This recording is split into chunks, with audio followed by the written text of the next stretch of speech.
সবচেয়ে দুঃখ পেয়েছি যখন প্রশাসন এসে পিছনের 6টা মাইক বন্ধ করে দিছে, কনসার্টের ডিস্টার্ব হবে।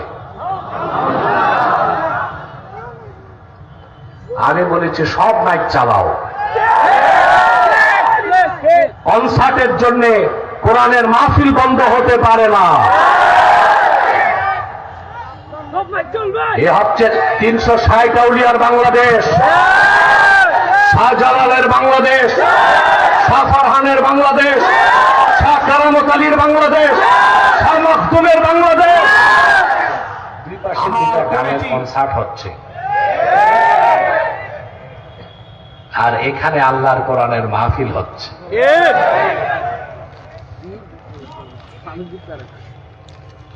যারা আসহাবুল ইয়ামিন জান্নাতগামী সব এসেছে কোরআনের মাহফিলে, যারা আসহাবুশ শিমাল জাহান্নামগামী সব গেছে কনসার্টে।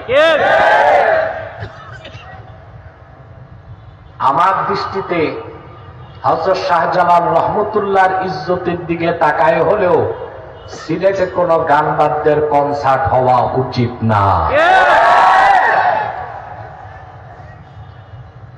আপনি আমার সাথে একমত?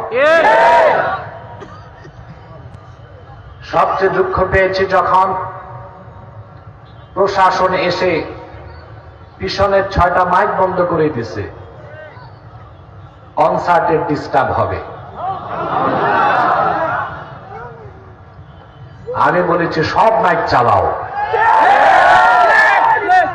কনসার্টের জন্য কোরআনের মাহফিল বন্ধ হতে পারে না। এ হচ্ছে 360 আউলিয়ার বাংলাদেশ, শাহজালালের বাংলাদেশ, শাহ ফারহানের বাংলাদেশ, শাহ কারামত আলীর বাংলাদেশ, শাহ মখদুমের বাংলাদেশ। আমার কমিটি